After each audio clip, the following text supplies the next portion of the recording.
Hola amigos, ¿cómo están? Soy Julio Barco y hoy día vamos a empezar el segundo seminario dedicado a la literatura norteamericana.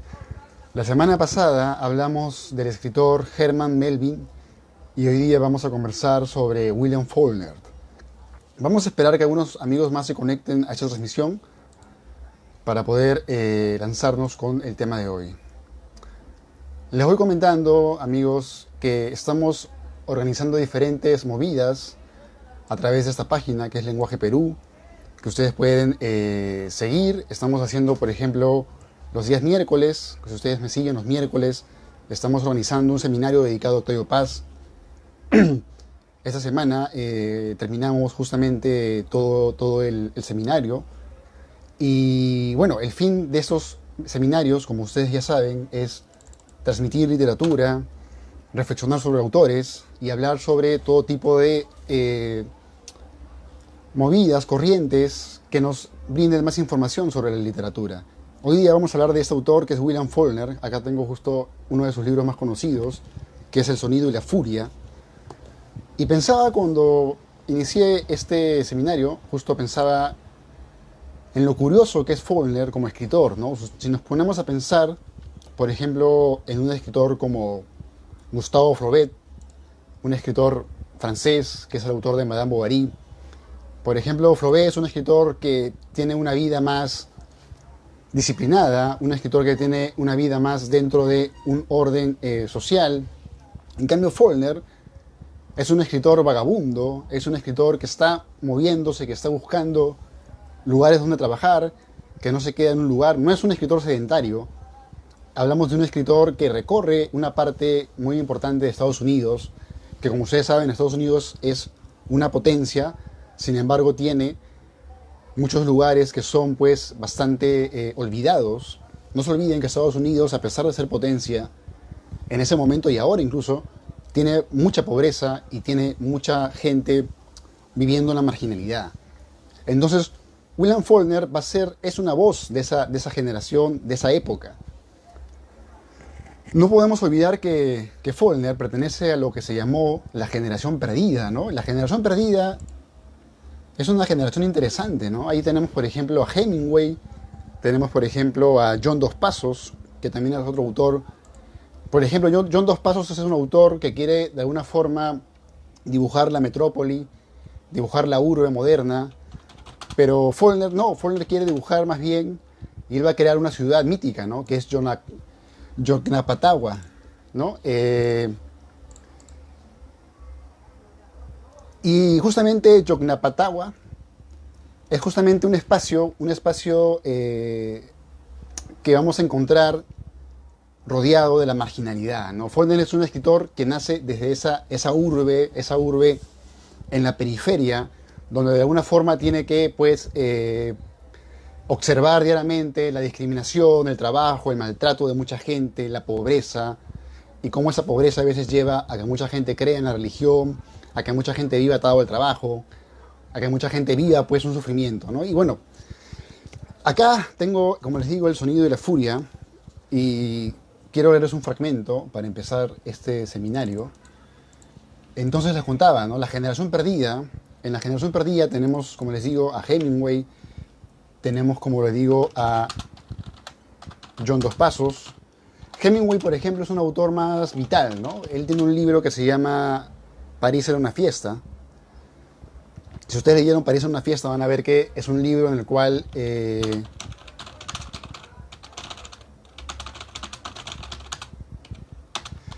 es un libro en el cual se habla pues de una forma de la vitalidad, un personaje que recorre Europa, porque justamente se llama Generación Perdida, ya que es una generación que se encuentra en medio de la guerra, es una generación de autores que van a separarse de Estados Unidos, van a viajar a Europa y se van a encontrar con la guerra, ¿no? Está, por ejemplo, Hemingway, está, por ejemplo, Henry Miller, está, por ejemplo, John Dos Passos, que cruzaban todo el océano y llegaban pues a Europa y vivían ahí la guerra, vivían ahí las experiencias con las cuales luego contaban sus historias. Pero Faulkner pertenece a esa generación, aunque tiene una mirada más oscura, una mirada más ceñida a la psicología interna, y por eso va a ser tan importante para autores latinoamericanos, ¿no? Ustedes saben que, por ejemplo, Faulkner, antes de ser reconocido en Norteamérica, va a ser muy leído por autores como Borges, el argentino Jorge Luis Borges, o va a ser muy leído por Mario Vargas Llosa, Carlos Fuentes, o va a ser muy leído también por Miguel Gutiérrez, Cortázar, etc.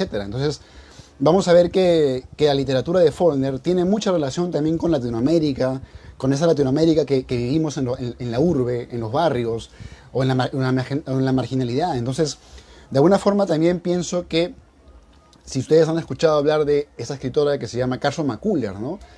Carson McCullers también tiene esa mirada. Si ustedes leen libros como, por ejemplo, El corazón es un cazador solitario, ¿no?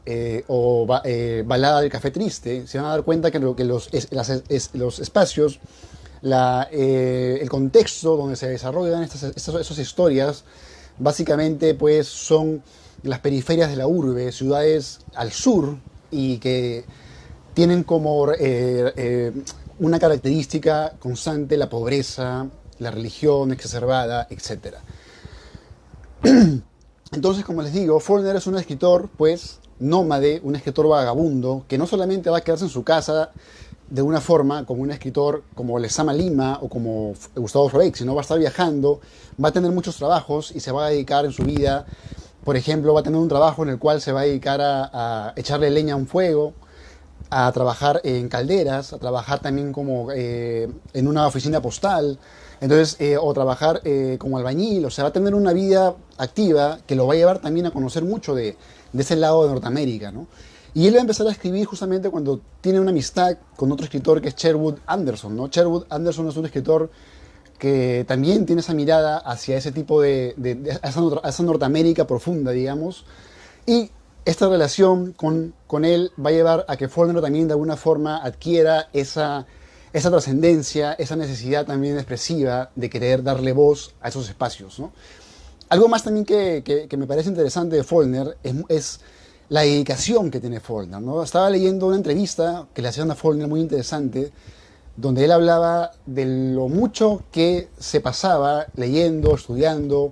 Él hablaba de que uno como escritor debe leer, seguir leyendo, siempre alimentándote de diferentes voces, leer a los autores clásicos, a los modernos, leer todo tipo de literatura para de alguna forma llegar a un tipo de calidad, ¿no? O sea, en Faulkner también encontramos pues que la calidad o el talento no es algo con lo que naces, sino algo que tú formas por una voluntad, por una decisión. Y en ese sentido hay una idealización al acto de escribir como una disciplina, ¿no? O sea, Faulkner es un escritor muy encerrado. Además es un escritor que bebía mucho. Él tenía esa costumbre de trabajar todo el día en su obra, algunas veces durante muchas horas, y terminaba el día tomándose un vaso de whisky o tomándose una botella con sus amigos, conversando. Lo curioso es que toda esta vida lo va a llevar a Faulkner a escribir muchísimos libros y a ganar el Premio Nobel de Literatura. Algo increíble, porque Faulkner no era muy conocido cuando él escribía sus libros en su país. Sin embargo, como les digo, sí era admirado por Vargas Llosa, ¿no? Y si nos preguntamos qué admira Vargas Llosa de Faulkner o qué adquiere Vargas Llosa de este gran escritor, es de alguna forma, pienso, analizaba la determinación de cómo el tiempo, que es una gran pregunta, que es una de las grandes, como ayer, hace unos días, escuchaba en una conversación entre Borges y Octavio Paz, el tiempo es uno de los temas más fundamentales de la propia poesía. Entonces, en Faulkner parece que ese tiempo va a ser importante porque él va justamente a armar historias, por ejemplo, como Luz de Agosto, que también la voy a comentar hoy día, y Sonido y Furia, donde vamos a ver una apertura hacia diferentes tipos de miradas sobre el tiempo. Y por eso mismo quiero empezar hoy día este seminario leyéndoles algo que justamente habla sobre el tiempo, que está en el libro El Sonido y la Furia, y dice lo siguiente: cuando la sombra del marco de la ventana apareció en las cortinas, era entre las 7 y las 8, y entonces me encontré de nuevo en el interior del tiempo, oyendo el reloj. Era el del abuelo, y cuando padre me lo dio, dijo: Quentin, te doy el mausoleo de toda esperanza y deseo. El mausoleo de toda esperanza y deseo, ¿no? El tiempo. Es más que penosamente posible que lo uses para conseguir la reducto absurdum de toda experiencia humana, lo que no satisfará tus necesidades individuales más de lo que satisfizo las suyas o las de su padre. Y esa parte es importante, escuchen. Te lo doy no para que recuerdes el tiempo, sino para que consigas olvidarlo, de vez en cuando, durante un momento, y no malgastes todo tu aliento intentando conquistarlo. Porque ninguna batalla se gana jamás, como él decía, ni tan siquiera se libra. Solo el campo de batalla revela al hombre su propia locura y desesperación. Y la victoria es ilusión de filósofos e idiotas. Es una parte que a mí me hace pensar demasiado en esa obsesión con el tiempo, ¿no? O sea, de alguna forma hay una paradoja en el tiempo, porque el humano finalmente es tiempo, encerrado en un cuerpo que, como lo sostiene, por ejemplo, este pensador danés Kierkegaard, por ejemplo, habla de que vivimos muriendo, ¿no? Hay una vida-muerte, mientras estamos transcurriendo en el vivir, estamos atrapados en ese morir que es la vida. Y de alguna forma, esta parte que nos dice, solo el campo de batalla revela al hombre su propia locura y desesperación, y la victoria es ilusión de filósofos e idiotas. Hay una mirada oscura en la literatura de William Faulkner, amigos. Una mirada que nos hace, de alguna forma, pensar nuestra propia realidad, nuestros propios límites en los cuales nos movemos y en los cuales él también plantea su literatura. Y yo creo que eso es, de alguna forma, la estructura que él va creando, que también podemos encontrarla, por ejemplo, en el Ulises de Joyce, ¿no? Que también es un gran libro que nos habla del tiempo, ya que todo se desarrolla en un solo día, por ende el tiempo es tan importante como un mecanismo interno en la novela. Entonces vamos a encontrar, yo creo, en la literatura de Faulkner, por una parte, una mirada hacia el sur, hacia la pobreza del sur, ese sur profundo que es una parte muy importante de Norteamérica, donde vive mucha gente afro, donde vive mucha gente latina, y toda esta gente van a ser los personajes con los cuales Faulkner inventa un mecanismo para romper el tiempo. ¿Cómo se puede romper el tiempo? ¿De qué manera vencer el tiempo que nos destruye, que nos lleva a la muerte, al envejecimiento, que nos mata? ¿De qué manera? Con el arte, con la literatura, con los libros, que nos permiten de alguna forma detener el tiempo y tornarlo, como decía Faulkner, una piedra, una pieza que de sacarla, amigos, podría destruir o hacer colapsar a todo el universo. Entonces, de alguna forma, en Faulkner vamos a encontrar, por una parte, a un hombre que está viviendo muchas experiencias, pero que también está construyendo una literatura densa, una literatura oscura, que de manera subterránea tiene muchos temas, por ejemplo, la muerte, el tiempo. Y voy a citarles ahora algo que encontré también sobre él. Por ejemplo, Faulkner dice: el buen artista cree que nadie sabe lo bastante para darle consejos. Tiene una vanidad suprema. No importa cuánto admire al escritor viejo, quiere superarlo. Y bueno, eso que les acabo de leer lo extraje, lo extrapolé de una entrevista que justamente les comentaba. Si pueden, léanla, es bastante ubérrima para entender todo el mundo interior de Faulkner, un personaje que también en algún momento, recuerdo, manifestó que escribía porque tenía mucha imaginación y quería de alguna forma plasmarla, de tener esa capacidad. Entonces, bueno, vamos a ver que él tiene esa mirada de poder de alguna forma traspasar esa barrera que es el tiempo. Y otro libro que quiero comentarles hoy día es el libro Luz de Agosto, que de hecho es uno de los libros más intensos que tiene este autor. Es un libro que leí en la edición de Oveja Negra, seguro ustedes también lo han podido ver. Esta también es una edición que pueden conseguir de repente acá en Lima, en Amazonas. Y mucha gente tiene miedo de leer a Faulkner porque lo encuentran complicado, denso. Es decir, para leer a Faulkner hay que tomar atención de muchos detalles, porque no es una narración que de pronto nos habla de un principio a un final, sino en el narrarse va abriendo diferentes voces, diferentes monólogos, diferentes giros en el tiempo.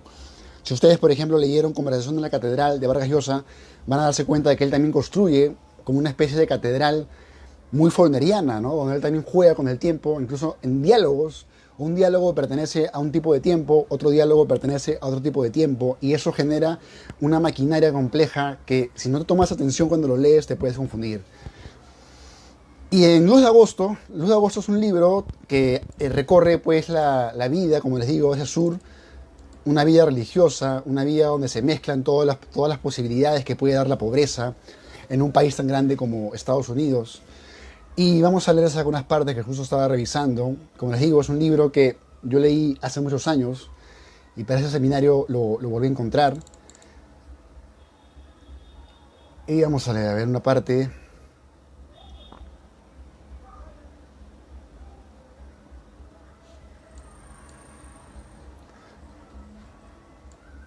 Es muy interesante la mente del escritor, ¿no? La mente del escritor como el demiurgo que va creando toda una realidad que se sostiene bajo el signo.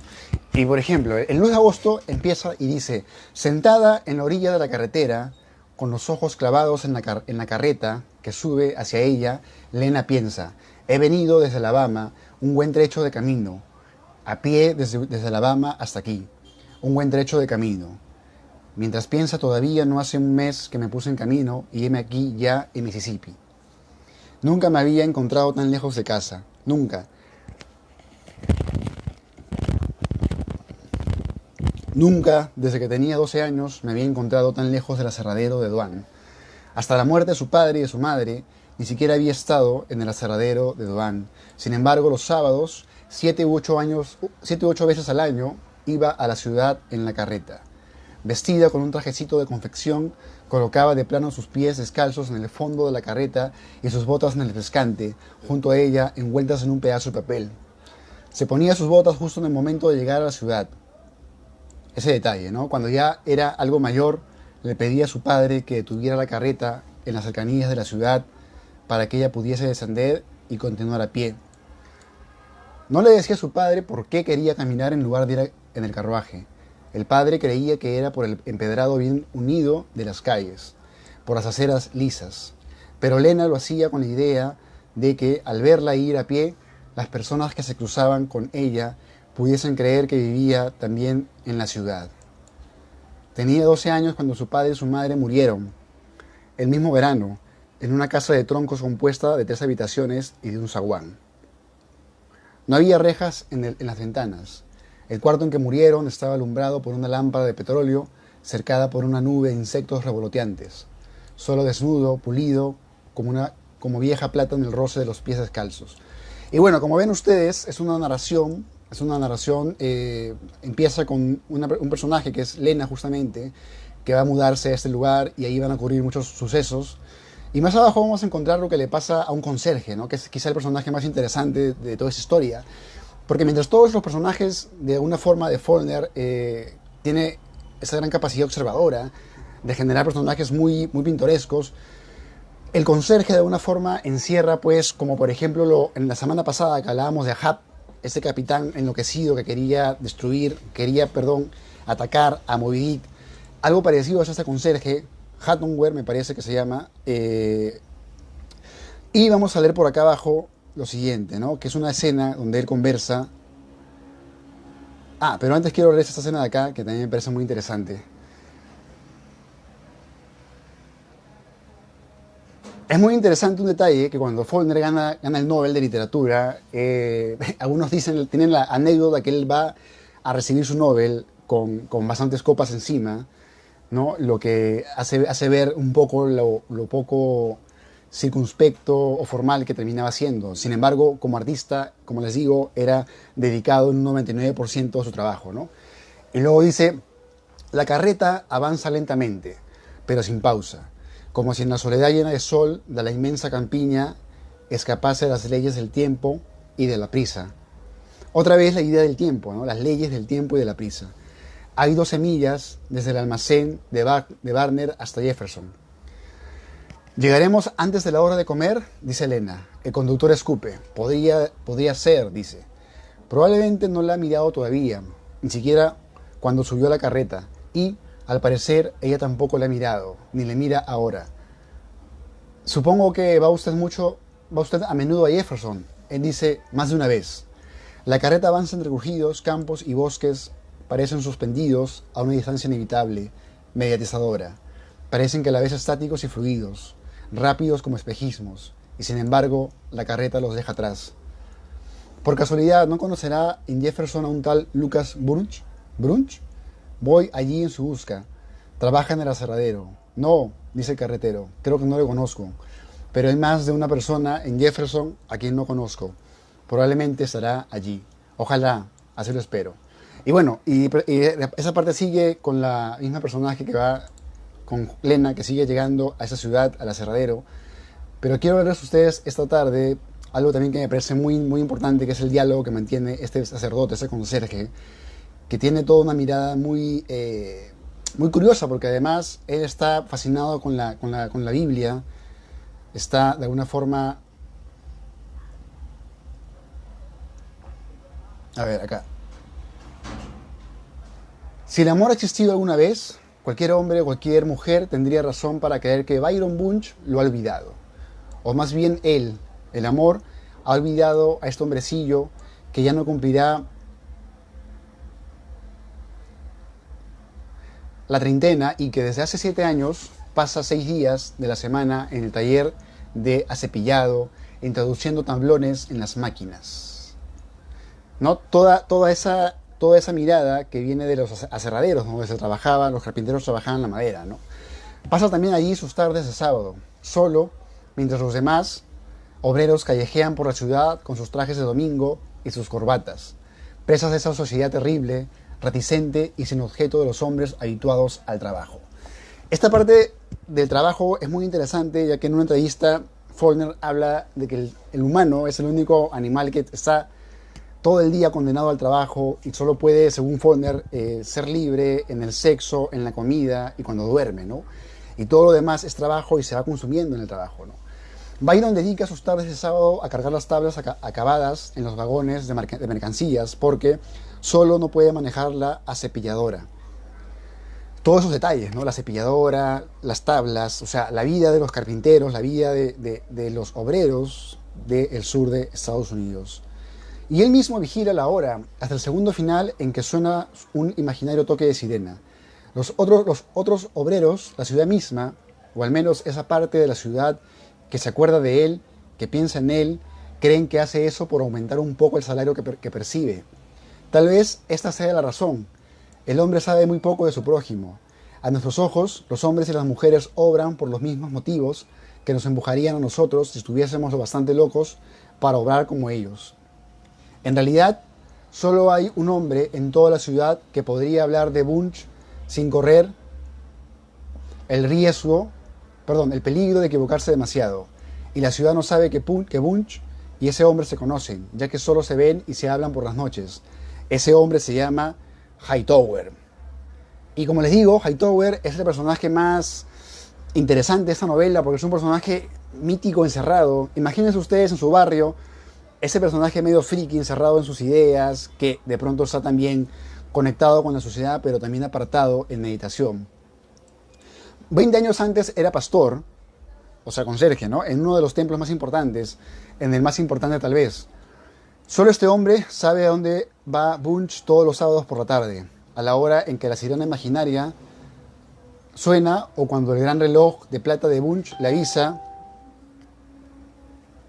Perdón. A ver, un ratito.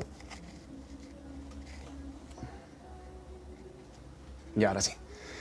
Suena o cuando el gran reloj de plata de Bunch le avisa de que debería haber sonado. La señora Bear, que regenta la pensión familiar en que vive Bunch, solo sabe que cada sábado, un poco después de las 6, Bunch entra en casa, toma un baño, se endosa un modesto traje de sarga muy usado, cena, ensilla la mula que encierra en el cobertizo de la parte trasera de la casa, cobertizo que él mismo ha reparado y cubierto, y se aleja montando en la mula. La señora Beard no sabe dónde va. Solo el pastor Hightower sabe que Bunch recorre 30 millas, campo a través, y pasa su domingo dirigiendo el coro de una iglesia rural. Un oficio que dura todo el día. O sea, este personaje, luego de trabajar en el aserradero los sábados, recorre una parte de esa ciudad para llegar a dar un coro, una misa, ¿cierto? Solo el padre Hightower, después, hacia la medianoche, Bunch ensilla de nuevo su mula y regresa a Jefferson trotando toda la noche sin punto de reposo. Y el lunes, por la mañana, con su mono muy limpio y su camisa, está en su puesto, en el aserradero, a la hora del toque de sirena. La señora Bear sabe únicamente que cada semana, entre la cena del sábado y el desayuno del lunes, su habitación y la improvisada cuadra están vacías. Y bueno, como ven ustedes, los personajes generalmente del mundo follneriano son personajes pues que encontraríamos en nuestras propias localidades.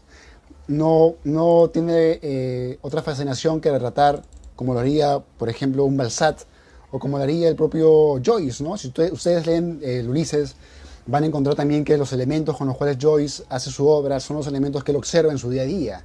O sea, la realidad misma le permite a Faulkner de alguna forma recrearla y representarla. Más abajo vamos a ver un diálogo muy interesante que mantiene este personaje Hightower, que justamente, les digo, tiene un lado mítico muy interesante.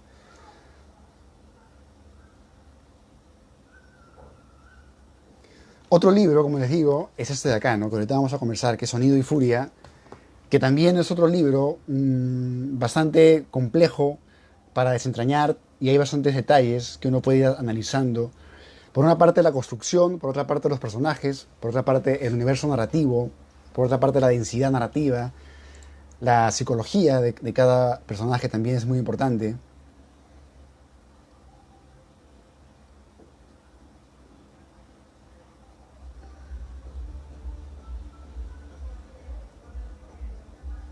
Por acá, a ver, un momento.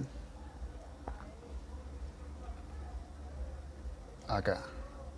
Todo había empezado aquel domingo por la mañana, aquel antes del primer almuerzo. No habían almorzado. Probablemente ni uno ni otro habían pensado en ello. El hombre no había almorzado, aunque se acercó a la mesa y pidió la bendición para los alimentos y para la necesidad de comer. En la comida del mediodía se durmió de fatiga nerviosa. Y a la hora de cenar, ni el uno ni el otro pensaron en comer. El niño ni siquiera sabía la causa de su malestar porque se sentía débil y sosegado. Era así como se sentía, acostado en su cama. La lámpara ardía todavía. La noche ya había caído por completo. A pesar del lapso de tiempo transcurrido, le parecía que, si volvía la cabeza, vería uno a los dos, al hombre y a sí mismo. De rodillas junto a la cama, o por lo menos la marca de los dos pares de rodillas en la alfombra, sin sustancia tangible. El aire mismo parecía segregar aquella voz monótona de alguien que habla en sueños, que habla, suplica, discute con una presencia que ni siquiera podía dejar una huella fantasma sobre una alfombra real.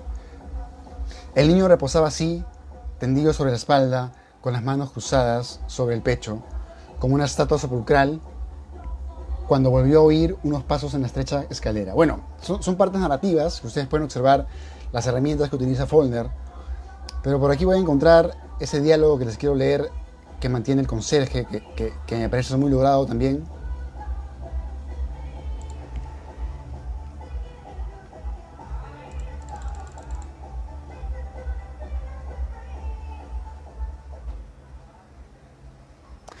Y es muy interesante también analizar lo vasto que es la obra de Faulkner, ¿no? Ustedes saben que Faulkner muere alrededor de los 65 años, cae de un caballo y de esa manera muere, pero deja una obra que es bastante...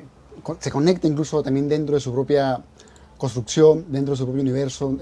Creo que es una herencia también que tiene la generación del boom. Si analizamos entre Faulkner y Vargas Llosa, que sería uno de sus discípulos más connotados, hay también esa necesidad de construir una densidad. El propio García Márquez, ¿no? García Márquez también. Pensemos, por ejemplo, ahora que hablamos del tiempo, que es uno de los temas fundamentales del ser humano, de la literatura, de la poesía.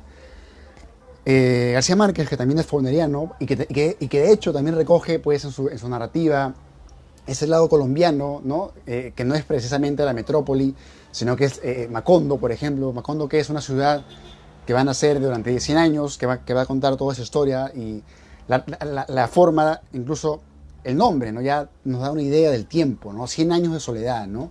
Que también tiene mucha relación con toda la idea de Faulkner sobre el tiempo y sobre la propia construcción y sobre la propia tragedia del tiempo, ¿no?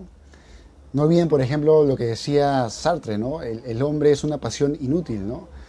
De alguna forma también eso se conecta con la mirada algo sórdida o algo desesperada que tiene Faulkner sobre la condición humana.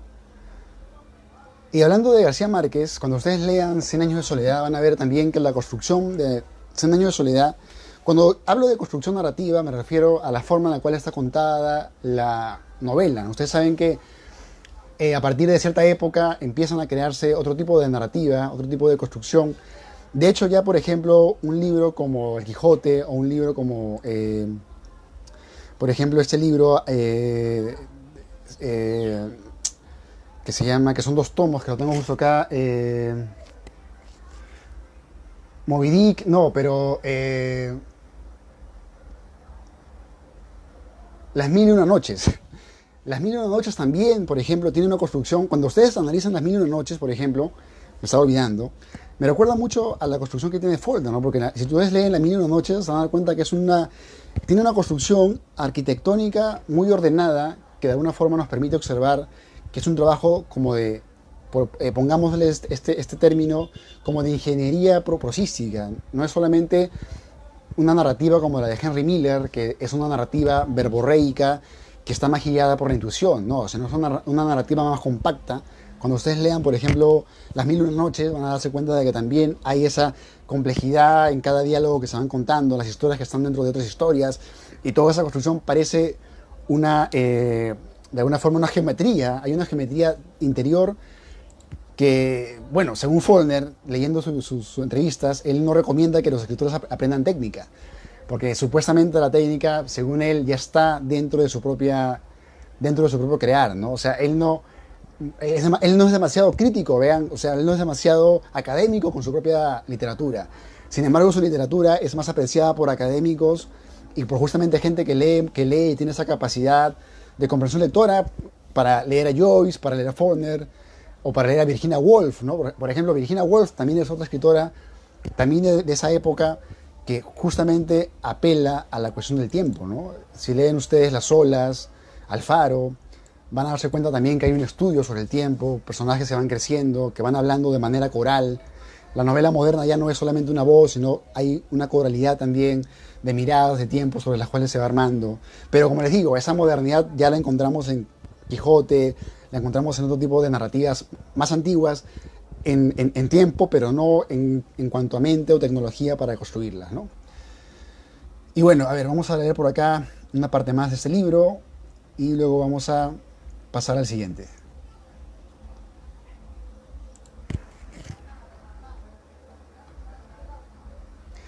El conocimiento, no el pesar, recuerda mil calles salvajes y desiertas. Comenzaron aquella noche en que, tendido en el suelo, oyó los últimos pasos. El último portazo, ni siquiera apagaron la luz. Y él siguió tendido sobre la espalda, tranquilo, con los ojos abiertos, mientras por encima de él el globo suspendido brillaba con un resplandor doloroso y fijo, como una casa en la que todos los habitantes estuvieran muertos. No sabía cuánto tiempo llevaba allí. No pensaba, no sufría, quizás sentía en alguna parte de sí mismo los dos extremos cortados de los hilos de la voluntad y de la sensibilidad. Ahora estaban separados y él esperaba el momento en que se tocaran y se anudaran de nuevo y le permitieran moverse. Mientras los otros acababan sus preparativos de marcha, habían pasado de vez en cuando por encima de él, como las personas que están a punto de abandonar una casa, pasan por encima de un objeto que tienen la intención de dejar. Mira, Bobby, aquí tienes tu peine, lo habías olvidado, y aquí está el capital de Romeo Dios Santos, ha debido de asaltar la caja del patronato, es de Bobby. Esta parte que la estoy leyendo, por ejemplo, es diferente a la primera que empecé. La primera tiene una narración que vendría a ser, por ejemplo, la voz de un narrador omnisciente, ¿no? Un narrador omnisciente es como un narrador Dios, ¿no? Que está mirándolo todo, va creando. Pero en la misma construcción prosaica encontramos una parte que empieza con una cosa que es la oralidad, ¿no? La voz de un personaje. Y acá continúa sin necesidad de usar un guión y dice: mira, Bobby, aquí tienes tu peine, lo habías olvidado y aquí está el capital de Romeo Santo. Dios Santo ha debido de saltar la caja del patronato, es de Bobby, ¿no has visto que se lo daba? No le has visto muy generoso, recógelo, pequeña, lo puedes guardar. Y tal como lo leo, sin comas, así está escrito, y es de alguna forma también esto que se llama... que también lo usa mucho Joyce, que también lo usa mucho Vargas Llosa. Cuando ustedes, por ejemplo, lean La ciudad de los perros, van a darse cuenta que los personajes de La ciudad de los perros No solamente aparecen como personajes, sino también narran un mundo psicológico interno. Eso, los monólogos internos, ¿no? Entonces, en Faulkner, en Luz de Agosto, hay mucho también de esa apertura a darle al propio personaje, con su propia psicología, ¿no? Puede ser un personaje que puede ser un carpintero, un albañil, cualquier personaje de estos espacios hablando. Ellos son los que están expresándose por medio de la prosa de Faulkner, ¿no? Faulkner es un gran puente para que todas esas sensibilidades se muestren. Y, por ejemplo, dice, ¿no? Sería estúpido, no se puede dejar eso en el suelo, acabaría por hacer un agujero, eso ya ha empezado a ser un agujero demasiado grande para su tamaño, para cualquier tamaño. Bobby, pequeña, claro que sí, yo lo guardaré para Bobby. ¿Estás loco? Quiero decir que guardaré la mitad para Bobby, dejad eso ahí, hijos de puta. ¿Qué vais a hacer? No es de él, recristo, ¿qué iba? Y ven, se dan cuenta que es una retaíla de la voz interna de un personaje que, tal como se habla con esa misma jerigonza, con esa misma vocalización, esa misma oralidad, se va mostrando. Entonces, hay toda esa técnica muy lograda en la prosa faulkneriana, que es lo que los escritores modernos de nuestro continente van a admirar y van a también usar, ¿no? Vargas Llosa, por ejemplo, en La Casa Verde, Conversación en la Catedral, La Ciudad de los Perros, etcétera. García Márquez en 100 años de soledad, Crónica de una muerte anunciada, también, que es un libro que justamente también tiene toda una organización estructural que es muy faulkneriana, pero como les digo, también de toda una época, digamos, de exploración sobre lo que es la literatura, ¿no? Entonces, de estos escritores, por ejemplo, a Bolaño, por ejemplo, hablamos de casi un siglo en la cual la literatura va a buscar nuevos registros. Vean, Joyce, que es un caso muy importante, como Faulkner, otro caso muy importante, van a querer romper con el molde de la novela decimonónica, ¿no? La novela decimonónica era una novela, por ejemplo, más a lo Dickens, ¿no? Dickens, por ejemplo, es un autor que, así como Faulkner, retrata el sur pobre, la parte pobre de Estados Unidos, con afros, latinos y gente en busca de un futuro, mal pagada, mal alimentada, mal educada, con bastante religiosidad, con bastantes prejuicios étnicos, raciales, etc.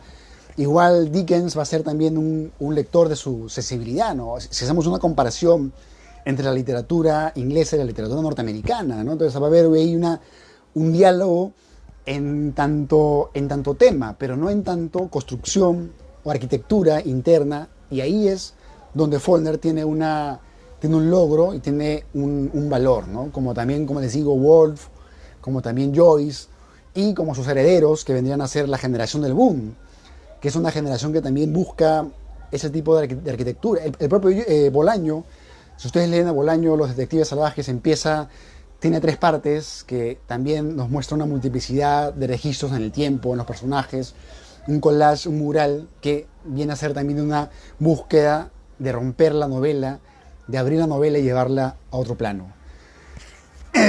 Entonces voy a leerles para terminar, porque ustedes saben que esos son seminarios en los cuales damos una apertura a estos autores y esperamos que ustedes busquen más sobre ellos. Voy a leerles algunas partes de este libro que se llama El sonido y la furia.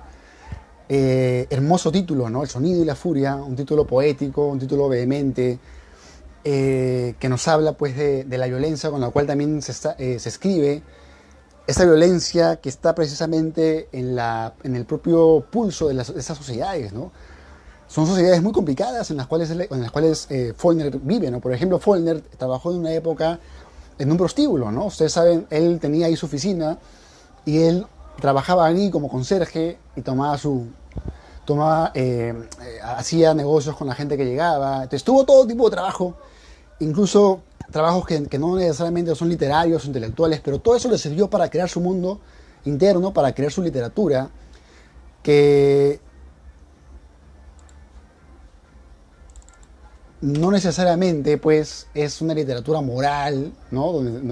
Sino es una literatura que busca más bien interpretar esa parte animal del ser humano, esa parte, llamémosle, despiadada de psicología interna, ¿no? Es un libro que se llama El sonido y la furia. Entonces es un gran observador de lo que vendría a ser el abismo interior del ser humano, y por eso mismo tiene tanto valor leerlo, ¿no? Y acá, en este libro, que es El sonido de la furia, que les voy contando, acá hay algo muy interesante, ¿no? Que es la apertura a darle la voz a un niño que tiene problemas mentales, y él es el que va a contar una historia de violencia, una historia también que retrata todas esas adversidades que se viven en esas sociedades. Lo interesante es el monólogo de estos personajes. Por ejemplo, esta parte de acá.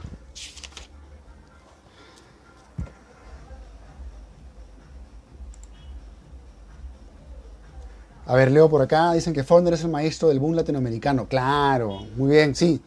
En realidad sí. Por ejemplo, Carlos Fuentes, ¿no? Carlos Fuentes también, si ustedes leen la novela La muerte de Artemio Cruz, ¿no? La muerte de Artemio Cruz, por ejemplo, es una novela que está estructurada en muchas miradas, donde vemos al padre de Artemio Cruz, al nieto de Artemio Cruz y Artemio Cruz, que son tres generaciones enfrentándose a la realidad convulsa de México, ¿no? Lo que me recuerda también, por ejemplo, otro escritor también que tiene esta onda es Heinrich Böll, ¿no? Se han leído a Heinrich Böll, que es un escritor alemán, o Thomas Mann también, ¿no? Pero sobre todo Heinrich Böll también tiene un libro que se llama Billar a las 9:30, ¿no? Y ese libro Billar a las 9:30 es muy parecido en cuanto al trama con el que les digo de Carlos Fuentes, ¿no? Que justamente son herederos de toda esa trascendencia en cuanto al tiempo, esa trascendencia en cuanto... Finalmente, el escritor es un gran disidente de su realidad. Vargas Llosa lo dice, ¿no? Es un gran vicario de la realidad. Crea una realidad paralela donde de alguna forma el tiempo se sepulta por su obra, ¿no? Cuando ustedes leen a García Márquez, por ejemplo, es un gran Prometeo contra la realidad, ¿no? Hace una realidad tan compleja como la realidad misma, y que además la absorbe. Igual es Faulkner, por ejemplo. Y para terminar esta breve jornada, a Faulkner, como decía Vargas Llosa, hay que leerlo tomando apuntes. Y acá ven ustedes, acá yo subrayé dos colores, porque justamente un color, que es el celeste, son los monólogos, y el verde fosforescente es la prosa. Entonces Faulkner mezclan, así como por ejemplo Saramago también. Cuando ustedes leen a Saramago, Ensayo sobre la ceguera, Saramago también mezcla los diálogos con la propia narración. Entonces hay un narrador activo, es una narración activa que nos va a dar una idea diferente de lo que es la literatura, una idea que nos enfrenta pues digamos, a un reto, que es de alguna forma tratar de entender este puzzle, tratar de entender este rompecabezas que tiene dentro una simetría muy compleja, ¿no? Y bueno, quiero terminar con esta parte que dice...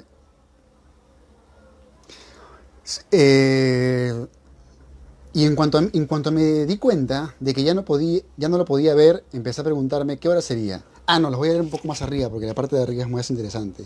Ya, sí, esta parte de acá. Estaba apoyado contra la caja de los cuellos y, tumbado, yo lo escuchaba. Lo oía, más bien. Supongo que no hay nadie que escuche deliberadamente un reloj, ni de bolsillo, ni de pared. No hay que hacerlo. Puedes olvidarte del sonido durante largo rato y, de pronto, un solo segundo de tic-tac es capaz de crear íntegramente en la mente el largo desfile decreciente del tiempo en que no lo oíste. Como decía Padre, en sus largos y solitarios rayos de luz puedes ver caminar a Jesucristo o casi, y al buen San Francisco que decía: mi hermanita muerte y nunca tuvo hermana. Esta parte me agrada, pensé en comentarles a ustedes, porque es una parte también donde habla del tiempo, y cómo el tiempo a veces, escucharlo, sentirlo, ser consciente del tiempo, ¿no? Ser consciente de que el tiempo finalmente nos devora, que somos un instante en medio de una unidad que es la existencia, y estamos condenados a ser tiempo también. Entonces, de alguna forma Faulkner con su literatura nos arroja fuera del tiempo y nos mete a su propio tiempo, que es su universo creativo. Y antes de cerrar este seminario sobre Faulkner, quiero contarles algo que él decía, ¿no? Él decía que hay tres maneras de enfrentarse al tiempo, ¿no? Están los que de pronto ni siquiera lo piensan y están simplemente en la ignorancia y viven desde la ignorancia. Están los que saben del tiempo y no hacen nada, y están los que saben del tiempo y hacen algo. Y según esas tres maneras de entendernos con el tiempo, que de hecho William Faulkner la interpretaba dentro de la construcción narrativa de Herman Melville con Moby Dick, por ejemplo, él decía que esas tres maneras de situarnos frente al tiempo, es decir, en la ignorancia, en el conocimiento, pero en la pasividad, y en el conocimiento, pero en la actividad. De alguna forma nos enfrenta a la propia creatividad, nos enfrenta a la propia literatura. Y bueno, con eso quiero terminar este seminario. Como les digo, es un autor que tenemos que leer de manera lenta, de manera que saboreemos todos sus resortes, juegos, estilos, que nos van a dar básicamente una mirada más profunda sobre la propia realidad que vivimos, ya que la literatura de Faulkner está lejos de los academicismos y está muy cerca de la cotidianidad, de la pobreza, de la violencia, de la desesperación incluso, y por eso tiene una fuerza y tiene una voracidad tremenda. Él ganó el Nobel de Literatura en 1949 y entre sus novelas están La paga de los soldados, que es de 1926, que por cierto es un libro que él escribe, ya que él es amigo de Sherwood Anderson, como les contaba al inicio, y de pronto se hace también escritor, así que va a su casa, se pone a escribir un libro, se encierra a escribir ese libro, y un día Sherwood Anderson, preocupado porque ya no veía a su amigo Faulkner, va a su casa, le toca la puerta y le dice: oye, ¿qué estás haciendo? ¿Por qué ya no sales a conversar conmigo? Y le dice: es que me he quedado escribiendo ese libro. Y de pronto Faulkner le quiere dar su libro para que Sherwood Anderson lo lea y le diga qué tal le parece. Y Sherwood Anderson le dice: ¿sabes qué, William? Hagamos un trato. No me des tu libro, yo no lo quiero leer, pero yo se lo voy a dar a mi editor para que lo publique. Y de esa manera William Faulkner empieza a ser escritor y empieza a publicar una literatura que va a tener una gran apertura en todo lo que es la literatura moderna. No podemos imaginar a un García Márquez, no podemos imaginar a un Vargas Llosa, no podemos imaginar a muchos autores, incluyendo a Bolaño, porque ustedes saben que todos los escritores son consecuencia de la literatura, que es una gran fuente que nos invita siempre a reconstruirla, ¿no? O sea, los escritores no nacen de la nada, no son hijos de la nada, como todos los seres humanos, nacemos de otros seres humanos y tenemos en nuestro ADN códigos de otros seres humanos que nos han precedido y que nosotros continuamos. La literatura como quehacer humano, como forma humana del tiempo y de precisar el tiempo, de detenerle para construir otro universo frente a él, tiempo, es una de las grandes contribuciones que nos acerca a entender que es una contribución de generación, ¿no? Faulkner es el gran maestro de la literatura del boom, y el boom es el gran maestro que alimenta la literatura que ahora también leemos y vivimos y de alguna forma consumimos. Quizá Vargas Llosa, que es un faulkneriano consumado, heredó del maestro Faulkner esa dedicación, que es la dedicación de entregarse a la literatura en cuerpo, mente, alma y ponerla como una forma jerárquica de vivir, de experimentar el mundo y de crear. Hay una parte en la entrevista que le hacen a William Faulkner donde le preguntan: ¿qué piensas de la gente que comenta tus libros? Y él dice que no le importa eso, porque lo que le importa y lo que devora su mente es simplemente escribir, escribir y seguir escribiendo. Y bueno, amigos, será conmigo hasta la siguiente semana. Estos seminarios, no se olviden que estos seminarios de literatura norteamericana son un intento para escudriñar toda la literatura norteamericana, que de hecho personalmente yo leí desde adolescente. Estos libros yo los leí entre los 15, 14, 16 años y fueron para mí muy aperturadores. Me abrieron demasiadas ideas sobre lo que era la literatura, la madurez, la modernidad de la literatura y sus miradas. La siguiente semana tenemos otro encuentro. No se olviden que estas sesiones son de la vieja guardia.